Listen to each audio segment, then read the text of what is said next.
फोरखौ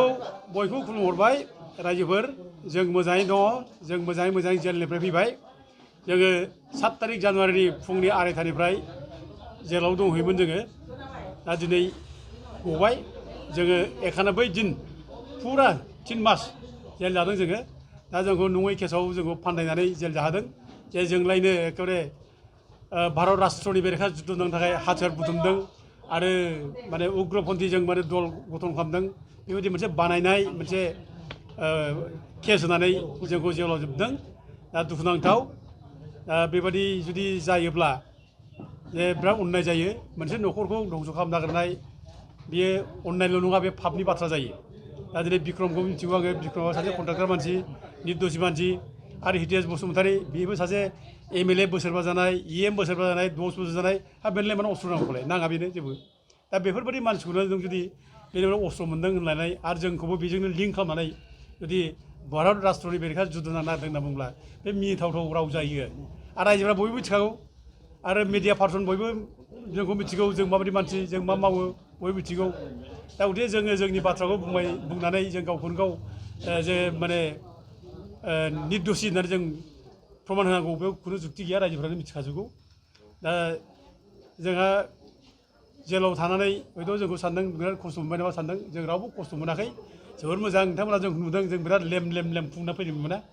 चेयारफ्रा बिराद मोजां जोंनिया जों खोब रंजा खुसि थादों जेलाव बयजोंबो जों बयखौबो जेल सिङाव थानानै सोरबा माने जेल जानाय NDP मानसिफोर लोगो मोनो जों बिसोरनि थाखाय दुखु खालामदों बिसोरखौ जों बुजायदों बिसोरनि गोसोखौ माने गोरा खालामदों जोङो आरो गोबां बिदिनो जेल जादों बायदिसिना केसाव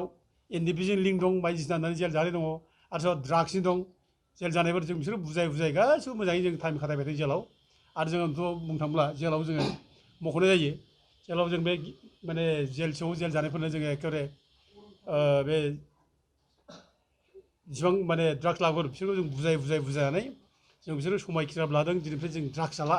बिदि समायखिरा लादों जों मन्दिरावनो शिब मन्दिराव आरो लोगोसे बिसोरखौ जों खानाय दिनै सिनहोनानै जोङो जाहाथे गबोब्ला जाहाथे माने ड्राग्स लाया बे बाथ्राखौ जों बुजायदों जोबोद मोजां जादों बयबो मोजां मोनदों जेल सिङाव मोजां मोनदों फुर्ति थादों आरो जों खेला दुला जों जेलाव होबाय थादों जाहाथे बयबो फुर्ति थानो हायो बेबादिनो जेलाव थानाय समाव मोनसे मोजां खबर जादों मा जोंहा दिनै जे जोङो थांनाय जानाखि 2014निफ्राय जों नबसरनायाव जे जों केस होदोंमोन बे केसाव जे जों देरहानो हादों दा बे निउसखौ मोननानै आं जेलाव मोननानै जोबोद खुसि मोनदों आरो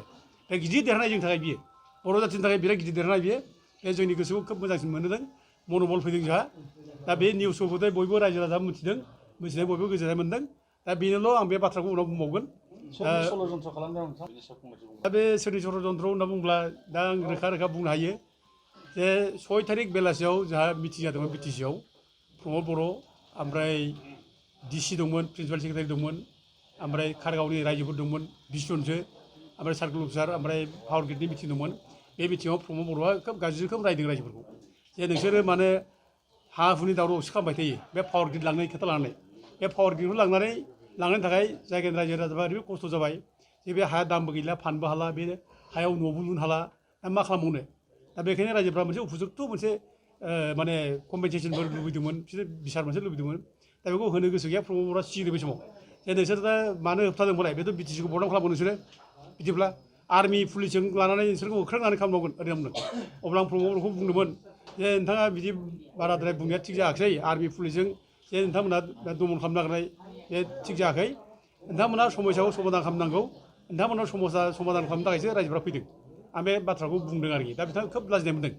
दा बिदि बुंनायनि थाखायनो हयथ' बिथाङा आंखौ माने मोनसे जेद लादों आरो प्रिन्सिपाल सेक्रेटारि बुंदोंमोन जे बे नोंथांमोननि MPआनो आयेन बानायदों नोंथांमोननि MPआ आयेन बानायनो थाखायनो जों कम्पेनसेसन मोना गरसेबो फैसा ना ओरै होनना बुंदों आं अब्ला बुंदोंमोन जे सोर MPआ बानाया जोंनि सोर MPआ बानाया आं बे बाथ्राखौ बे मिथिङाव बुंदोंमोन जे नोंथांमोना भुल खोथा बुंनो नाङा जे जोंनि रावबो MP बानायाखै आरो जोंनि MPआ बानायदों होननानै नोंसोर भिक्टिम जा होननानै जों रायजोफोरखौ माने सिगिनाय जादों आरोखि दा गथिखे आं बेफोर बाथ्रा बुंनायाव हयथ' बिसोर बिराद लाजिनाय मोनदों दा जार फले 6 तारिखआव मिटिं जाबाय बेलासि 4टायाव 7 तारिख आंखौ 2:30आव मोनायाव आंखौ लांफैयोबो दा बे हिसाबै बिनि जरित दं बेखौ आं सानो ओमफ्राय लोगोसे बिनि बादैबो जोंना दुलाराय बर' फरायसा आफादा आंनि एगेन्सै ओमफ्राय जनाल बसुमतारी एगेन्सै चिराङाव धालिगाव केस होदों धालिगाव ओमफ्राय बेखौ केस होग्रा दिलीप बसुमतारी होननाय बे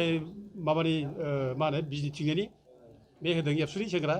ओमफ्राय लोगोसे क'क्राझारावबो जोंखौ केस होदों क'क्राझार एबसुनि जेनेरेल सेक्रेटारि होदों ओमफ्राय बिनि डेपुटि माने स्पिकार बेबो जोंखौ केस होदों दा गथिखे बेनिफ्राय जों रोखा मोननो हायो जे दिनै दिफेन बर'मोनहा जोंखौ बोरैबा दमन खालामनो हायो जोंखौ बोरैबा सास्ति होनो हायो बे बाथ्राखौ सिन्था खालामनो हादों आरो बे सिन्था खालामनायजों कनस्पिरेसि खालामनानै दिनै जोंखौ जेलाव जोबनानै दोनदों आं सानो आरो जेरै जेलाव जोबनानै दोननाया बिसोरनि थाखाय देरहानाय नङा बे बिसोरनि थाखाय जेननाय बियो गिदिर जेननाय बियो जों देरहानाय जों सैथोनि खामानि मावगासिनो दं रायजोफ्रा जोंखौ मिथिगौ जों रायजो राजाजों खामानि मावगासिनो दं दा जोंबादि मानसिखौ जे दिनै जेलाव जोबनानै दोनबाय बेनिफ्राय दुखुनांथावसिन मा जानांगौ जे जोंथ' रायजोथ' गाज्रि मावाखै जों रायजोनि मावगासिनो दं दिनै नबसरनियाव केस होनाय बेथ' रायजोनि खामानि बियो जे जों देरहाबायबो दा नबसरनिया रायजोफोर नबसरनिया एमपि दानजासिगोन बिहा बिनि सार्टिफिकेटआ इनभेलिड जाबाय अलरेडि बियो थाबैनो बिनि एमपिआ दानजासिगोन आरो बे एमपि दानजाब्ला बिनि इसिबां बेथन जानाय बे इसिबां माने बेनिफिट लादोंमोन भारत सरकारनिफ्राय बे गासिबो रिटार्न बे होफिनजोबनांगोन बे बावैसो उनाव बे जासिगोन बे आरो आं दा जेलाव जेलनिफ्राय फ्रि जानाय लोगो लोगो आं दा बे खामानिखौ मावजोबसिगोन ओमफ्राय लोगोसे जायफ्रानोखि ट्राइबेल नङि मानसिफ्रा ट्राइबेल सार्टिफिकेट लानानै ट्राइबेलफोरनि माने साख्रियाव सेना लादोंमोन दा दिनै बेखौबो जों दिनै माने न्याय मोनबाय जों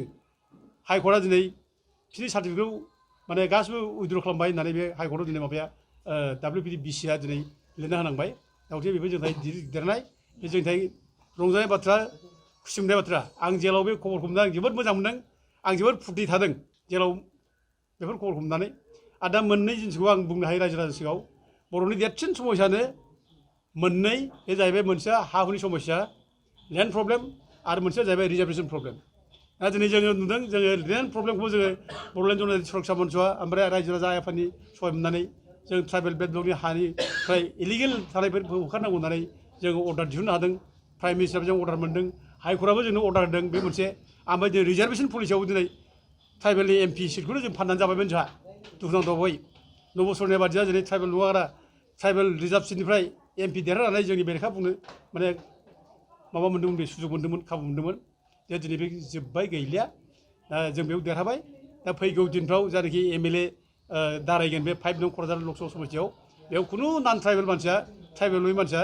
ट्राइबेल सार्टिफिकेट लानानै दिनै दाराय मोनलिया बे स्पष्ट जाबाय रोखा जाबाय दा नबसरनियाबो फैगौ इलेक्सनाव बे दारायनो मोनलिया बे रोखासै बियो जेलसो जागोन बियो बेसेबां बेथन जादों बेसो होफिननांगोन बियो बेसो बिनि थाखाय आरोखि बे पानिशमेन्ट मोनगोन बियो दा गथिखे खोब मोजां जोंनि थाखाय माने खुसिनि बाथ्रा दा रायजो राजाफोरखौ आं बयखौबो बुङो गोसो गोरा जा रायजोफोर जेननो नाङा जों जेनाखै जों देरहागासिनो दं आरो देरहागोन सैथोजों खामानि मावनांगौल' सैथोजों जेब्ला खामानि मावो सैथोजों जेब्ला आवगायो देरहायो आरो जेराव आं इसेबां थादों बे रायजो राजा आइ आफाफोरनि आशीर्बाद मोनसे मोन्दों गोरिब गुन्द्रानि खामानि मावब्ला आइ आफानि आशीर्बाद मोनो आरो इसोरा सक्ति हरो सैथोनि खामानि मावब्ला इसोरा बायदिसिना राहाजों सहाय हरो दा जेलाव जोंनो बायदिसिना राहाजों सहाय हरदों आं बिराद मन'बल लानो हादों बिराद गोहो गोरा जानो हादों आं मोनसेल' रिकुवेस्ट खालामदों दिनै फरायसा आफादा जाथिनि इसु नांनांगौ जाथिनि इसु नाङाब्ला बे ओरैनो गिदिं गिदा नंखायखौनो देखायबाय थानाय सम नङा बियो दिनै जेलाव गोबां मानसि NDP जेल जानानै दं गोबांनो NDP सेंग्राफोर दं गोबांनो जेल जागासिनो दं नै मैया सासे आरोबाव बेंगलनि सासे माबा नंबाय लेखायाव लिरदों बेंगलि बे माने कर्टआव एफियार जानांगौ नुजानांगौ बियो बे थाङाखै ओजों बुंनो हाबाय थांना होनना बुंबाय जोंहा जोङो लिडारफ्रा बुंनो हाबाय थांना कर्टआव नुजानाङा नोंसोर केसा जोबखासिगोन होनना बुंबाय अराय जादों बेहा एरेस्ट जाबाय दाना नुवाखै नों बेसेबां दुखुनांथाव बियो बिराद दुखुनांथाव दा जेलाव आलाय सिलाय गोदाव सोराव माने जोंनि बर' मानसिफ्रा जेल जानानै दं दा जों बेफोरखौ दिनै फरायसा हान्जाया नायनांगौ ओरैनो सा जों मावगासिनो दं बख'नायनि लामा लागासिनो दं होमब्लानो जानाय नङा खिन्थु देखायनांगोन मावनानै देखायनांगोन हानांगोन मावनो हानांगोन नङाब्ला सा बुंनानै बिक्टिम जाबाय थाब्ला जानाय नङा गोबां खस्थ' जानाय जों नुगासिनो जेलाव